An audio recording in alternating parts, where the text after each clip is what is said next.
ನೋಡ್ತಾ ಇದ್ದೆ, ನೀವು ಮತ್ತು ರವಿ ಬೆಳಗೆರೆ ಸರ್ ಇಂಟರ್ವ್ಯೂ ಮಾಡಿದ್ದು, ಅದನ್ನು ಹಂಚ್ಕೊಳ್ಬೇಕು. ಹಾಂ ಸರ್.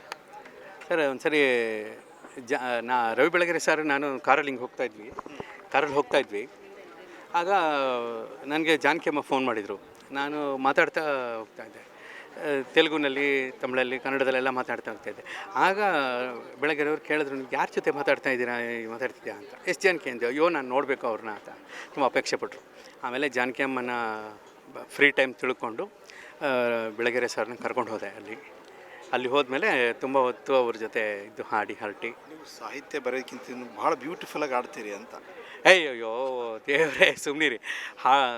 ಅವ್ರ ಗಾನ ಸರಸ್ವತಿ. ನಾವೆಲ್ಲ ಸುಮ್ಮನೆ ಅವರ ಭಕ್ತರು ಅಷ್ಟೇ. ನಾವು ಭಕ್ತರು ಅಂದರೆ ಅಲ್ಲಿ ನಾನು ಜಾನಕಿ ಅಮ್ಮನ ಬಗ್ಗೆ ಆನ್ ಸ್ಪಾಟಲ್ಲಿ ಒಂದು ಹಾಡಬಾರ್ದು, ಜಾನಕಿ ಅಮ್ಮನ ಮೇಲೆ ಒಂದು ಸಾಂಗ್ ಬರ್ತಾಯಿದೆ, ಅದರಲ್ಲೇ ಇದೆ. ಅಲ್ಲಿ ಏನು ಬರ್ದಂಗೆ ಗೊತ್ತಿಲ್ಲ, ಅದನ್ನು ಪ್ರಿಪೇರ್ ಆಗಿ ಹೋಗಿಲ್ಲ. ತಕ್ಷಣ ಹಾಡಬೇಕು ಅಂದರು, ರವಿ ಸರ್ ಹಾಡಬೇಕು. ಸರಿ ಸುಮ್ಮನೆ ಜಾನಕಿ ಅಮ್ಮ ನೋಡಿಕೊಂಡೆ ಆಶು ಕವಿತೆ ಥರ ಏನೋ ಹಾಡಿದೆ. ಅವರು ತುಂಬ ಇಷ್ಟಪಟ್ಟು ತಲೆ ಕೂದಲೆಲ್ಲ ಮಾಡಿ ತುಂಬ ಪ್ರೀತಿ ಮಾಡಿದರು.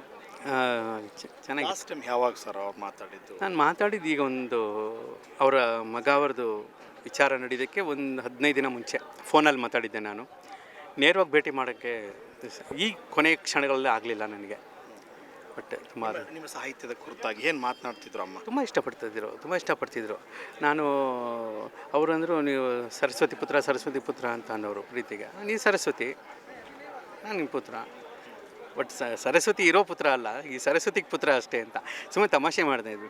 ಅಂದರೆ ತುಂಬ ಸೀರಿಯಸ್ ಆದ ಮಾತುಗಳು ಇರ್ತಾ ಇರಲಿಲ್ಲ, ತಮಾಷೆಯಾಗಿ ಒಂಥರ ಅವರ ಜೊತೆ ಮಾತಾಡುವಾಗ ಅದು ಇದೇ ಬರ್ತೀವಿ. ಯಾವುದೋ ಒಂದು ಹಾಡಿನ ಕುರಿತು ನಾವು ಉದಾಹರಣೆಗೆ ತೊಗೊಂಡ್ಬಿಟ್ರೆ 2 ಗಂಟೆಗಳ ಕಾಲ ಆಗ್ಬಿಡ್ತಿತ್ತು ಅವ್ರ ಜೊತೆ. ತುಂಬ ಸಮಯ ವೈಯಕ್ತಿಕ ಸಂಗೀತಕ್ಕೆ ಒಂದು ರೀತಿ ವಿಶೇಷವಾದಂಥ ಜೀವನ ತುಂಬಿದ್ರು ಜಾನಕಮ್ಮ.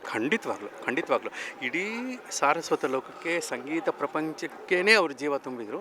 ಅದರಲ್ಲೂ ನಮ್ಮ ಕನ್ನಡಕ್ಕೆ ಮಾತ್ರ ಅವ್ರು ಕೊಟ್ಟಂಥ ಒಂದೊಂದು ಹಾಡು ಒಂದು ಅತ್ಯಮೂಲ್ಯವಾದದ್ದು, ತುಂಬ ಅಮೂಲ್ಯವಾದದ್ದು. ಅದಕ್ಕೆ ಹೋಲಿಕೆಯೇ ಇಲ್ಲ, ಯಾವುದು ಕೂಡ ನಿಮ್ಗೆ ಕಂಪ್ಯಾರಿಸನ್ ಸಿಗೋದಿಲ್ಲ. SPB ಸರ್ ನಂತರ ಎಲ್ಲೊಂದು ಕಡೆ ಇಡೀ ಕನ್ನಡ ಸಾಹಿತ್ಯ ಲೋಕ ಅನಾಥ ಆಯಿತು ಅಂತ ಮತ್ತೆ ಈಗ ಮತ್ತೊಂದು ಹೊಡೆತ. ಅಲ್ಲಲ್ಲ, ಸಾಹಿತ್ಯ ಅನ್ನೋದು ಸಂಪದ್ಭರಿತವಾಗಿದೆ. ಅದನ್ನು ಜನಕ್ಕೆ ತಲುಪಿಸುತ್ತಾ ಆ ಕಂಠಸಿರಿ ಇದೆಯಲ್ಲ, ಅದು SPB ಸರ್ ಮಿಸ್ ಆದಮೇಲೆ ಅದಕ್ಕೆ ಯಾರೂ ಕಂಪ್ಯಾರಿಸನ್ ಇಲ್ಲ. ಜಾನಕಿ ಅಮ್ಮ ಮಿಸ್ ಆದರೆ ಅದಕ್ಕೆ ಯಾರು ಕಂಪ್ಯಾರಿಸನ್ ಇಲ್ಲ. ಇವರ ಹೋಲಿಕೆಗಳೇ ಇಲ್ಲದಿರುವಂಥ ಒಂದು ಸರಸ್ವತಿಯವರು ಇದು ಒಂದೊಂದೇ ಅವತಾರ ಅಂತ. 20 ಭಾಷೆಗಳಲ್ಲಿ ಹಾಡುವಂಥದ್ದು ಸುಲಭದ ಮಾತಲ್ಲ, ಒಂದು ತಪಸ್ಸು ಮಾಡಿರಲೇಬೇಕು.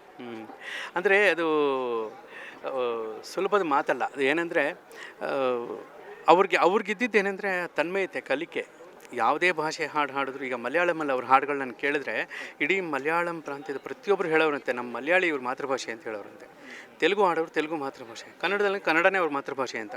ಯಾಕೆ ಯಾವ ಭಾಷೆಯಲ್ಲಿ ಹಾಡಿದ್ರೆ ಆ ಭಾಷೆ ಅವ್ರಿಗೆ ಮಾತೃಭಾಷೆ ಅನಿಸುತ್ತೆ ಅಂತಂದರೆ ಮಾತೃ ಹೃದಯ ಇದೆ ಅವ್ರಿಗೆ. ಆ ಮಾತೃತ್ವ ಒಳಗಿರೋದ್ರಿಂದ ಅವ್ರಿಗೆ ಏನು ಹಾಡಿದ್ರು ಮಾತೃಭಾಷೆ. ಆಂಧ್ರದಲ್ಲಿ ಹುಟ್ಟಿದ್ರು ಕೂಡ ಮಣ್ಣಾಗ್ತಿರೋದು ಮೈಸೂರಿನಲ್ಲಿ, ಕನ್ನಡ ನಾಡಲ್ಲಿ. ನಮ್ಮ ಕರ್ನಾಟಕದ ಪುಣ್ಯ ಅದು, ಪುಣ್ಯ ಅದೇ ನಮ್ಮ ಕನ್ನಡ ನಾಡು. ಒಂದು ಭಾರತ ಪುಣ್ಯಭೂಮಿ ಅಂತೀವಲ್ಲ, ಕನ್ನಡ ನಾಡು ಒಂದು ಪುಣ್ಯಭೂಮಿನೇ. ಹಾಗೆ ಅಮ್ಮ ಅವರಿದ್ದಾರೆ. ಆದರೆ ಅವರ ಒಂದು ಪರ್ವಕಾಲದಲ್ಲೂ ಅವರು ಇಲ್ಲೇ ಇದ್ದಿದ್ದು, ಈ ಸಂದರ್ಭದಲ್ಲೂ ಇಲ್ಲೇ ಇರ್ತಾ ಇರೋದು ನಮ್ಮ ನಾಡಿನ ಪುಣ್ಯ. ಬಟ್ ಅಂಥವ್ರಿಗೆ ಭೌತಿಕವಾಗಿ ಅವ್ರು ಇಲ್ಲ ಅನ್ನೋದು ಬಿಟ್ಟರೆ ಕನಸಲ್ಲೂ ಅವ್ರುಗಳಿಗೆ ಸಾಧಿಲ್ಲ. ಅಮ್ಮನ ದರ್ಶನ ಮಾಡಿದ್ರೆ ಮುಖದಲ್ಲಿ ಏನು ಕಾಣ್ತು ತಮಗೆ? ಮಲಗಿದ್ದಾರೆ ಎಲ್ಲ. ಈಗ ಶೀತ ಆದಾಗ ಕಿವಿಗೆ ಹತ್ತಿಟ್ಕೊಂಡು ಮಲಗ್ತಾರೆ, ಇಲ್ಲೇ ಮೂಗಿಗೆ ಹತ್ತಿಟ್ಟು ಮಲಗಿಸಿದ್ದಾರೆ.